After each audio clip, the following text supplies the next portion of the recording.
আজকে আমরা একটা দারুণ ইন্টারেস্টিং বিষয় নিয়ে কথা বলবো, ডিজিটাল পাবলিক রিলেশনস বা ডিজিটাল পিআরের জটিল নৈতিক জগৎটা নিয়ে। এমন এক দুনিয়ায় যেখানে একটা লাইক বা একটা শেয়ার নিমেষের মধ্যে সুনাম তৈরি করতে পারে বা ভেঙে গুঁড়িয়েও দিতে পারে, সেখানে ঠিক আর ভুলের মধ্যে ফারাকটা কোথায়? চলুন সেই পথটাই খুঁজে বের করা যাক।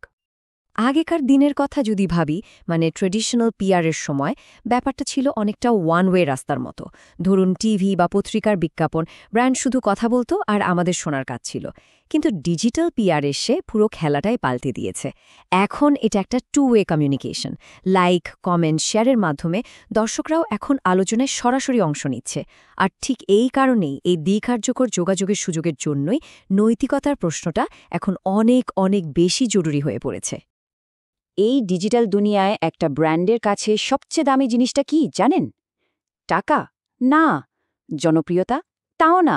সবচেয়ে দামি সম্পদ হলো বিশ্বাস। কারণ এটা একবার ভেঙে গেলে তা ফিরে পাওয়া প্রায় অসম্ভব। এক কথায়, আজকের বাজারে বিশ্বাসই হলো আসল কারেন্সি। কিন্তু এই বিশ্বাস তো আর এমনি এমনি তৈরি হয় না, তাই না? এটা তৈরি করতে হয়, রক্ষা করতে হয়। আর তার জন্যই আছে কিছু নির্দিষ্ট নিয়মকানুন, বলা যেতে পারে একটা প্লেবুক।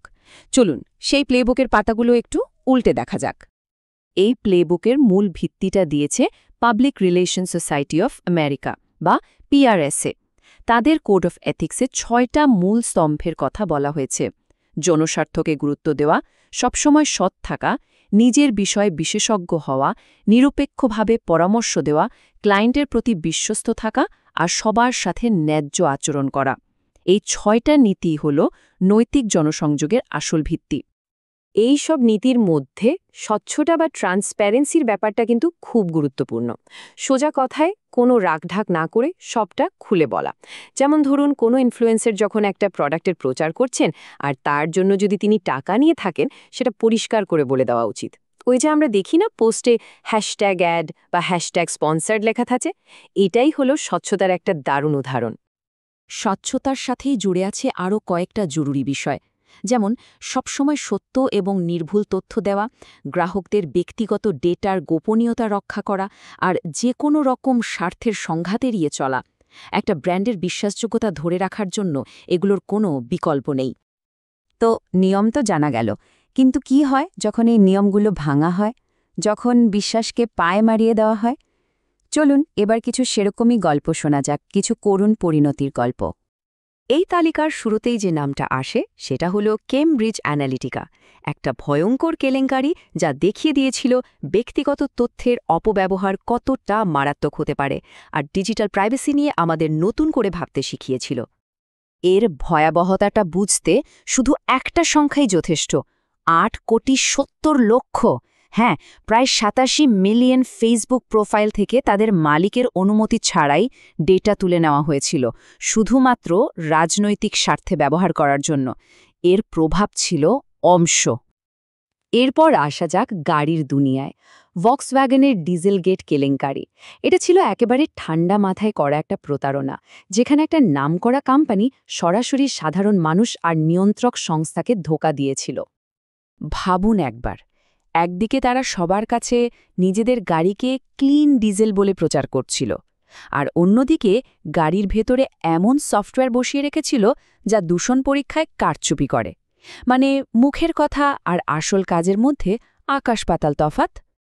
খুব বেশি দিন আগের কথাও নয়, ফ্যাশন দুনিয়ার নামকরা ব্র্যান্ড জারার একটা ক্যাম্পেইন নিয়েও কিন্তু অনশম তোলপাড় হয়েছিল।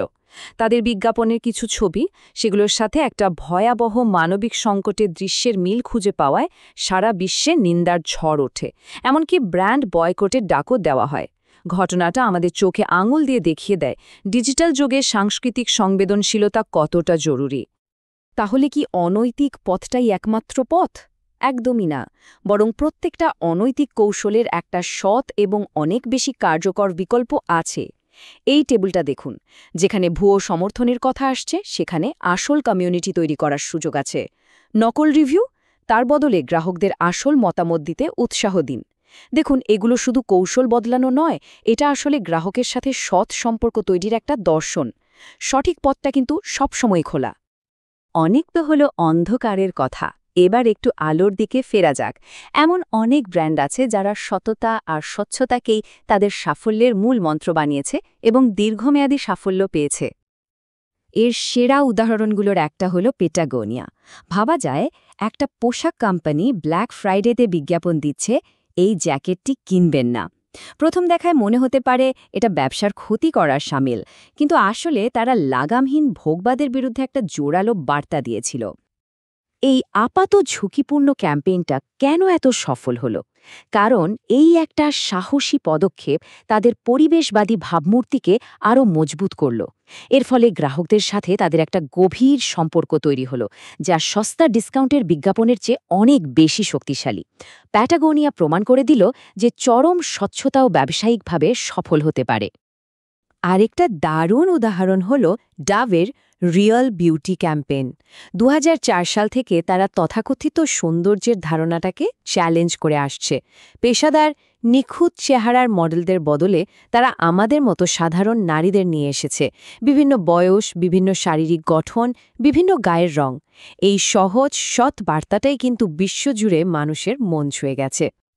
তো বর্তমানের ভালো মন্দ তো দেখলাম, কিন্তু ভবিষ্যতের পক্ষটা কেমন? আর্টিফিশিয়াল ইন্টেলিজেন্স বা এআই এর মতো নতুন প্রযুক্তিগুলো আমাদের জন্য কিন্তু আরও নতুন, আরও জটিল নৈতিকতার প্রশ্ন নিয়ে আসছে। এর মধ্যে একটা হলো এআই হ্যালুসিনেশন। নামটা শুনতে অদ্ভুত লাগলেও ব্যাপারটা বেশ গম্ভীর।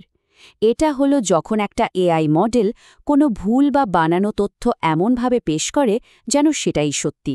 ভাবুন তো, জনসংযোগের দুনিয়ায় এর প্রভাব কতটা ভয়ঙ্কর হতে পারে, যেখানে সত্য আর নির্ভুলতাই সব। এরপরেই আসে ডিপফেক। এটা এমন একটা প্রযুক্তি যা দিয়ে খুব সহজেই একজনের মুখের জায়গায় আরেকজনের মুখ বসিয়ে দেওয়া যায় বা তার কণ্ঠস্বর নকল করা যায়। এমন ভিডিও তৈরি করা সম্ভব যা দেখে বা শুনে বোঝার উপায় নেই যে এটা নকল। এই প্রযুক্তিটা আমাদের চোখে দেখার উপর বিশ্বাসকেই নাড়িয়ে দিচ্ছে। আর এর ঝুঁকিগুলো অনেক। রাজনৈতিক গুজব ছড়ানো থেকে শুরু করে কোনো কোম্পানি বা ব্যক্তির সম্মানহানি করা সবই সম্ভব। কিন্তু সবচেয়ে বড় বিপদটা হলো এটা প্রমাণযোগ্য সত্য বা ভেরিফায়েবল ট্রুথের ধারণাকেই দুর্বল করে দিচ্ছে। আর সব শেষে মেটাভার্স। এই যে ভার্চুয়াল দুনিয়া তৈরি হচ্ছে, এটা আমাদের সামনে ডেটা প্রাইভেসি, ব্যবহারকারী নিরাপত্তা, ডিজিটাল মালিকানা এইসব নিয়ে একদম নতুন ধরনের নৈতিক প্রশ্নে তুলে ধরছে। যেমন এই ভার্চুয়াল জগতে আমাদের বায়োমেট্রিক ডেটা কতটা সুরক্ষিত থাকবে, বা ডিজিটাল হয়রানি থেকে আমাদের কে বাঁচাবে? শেষ পর্যন্ত আমরা একটা খুব মৌলিক প্রশ্নের সামনে এসে দাঁড়াই। যখন প্রযুক্তি এতটাই এগিয়ে গেছে যে আমরা নিজের চোখে যা দেখছি তাকেও বিশ্বাস করতে পারছি না, তখন আমরা আসলে কার ওপর ভরসা রাখব? এই প্রশ্নটাই হয়তো আমাদের এই ডিজিটাল যুগের সবচেয়ে বড় চ্যালেঞ্জ, আর এর উত্তরটা কিন্তু আমাদের সবাইকেই একসাথে খুঁজতে হবে।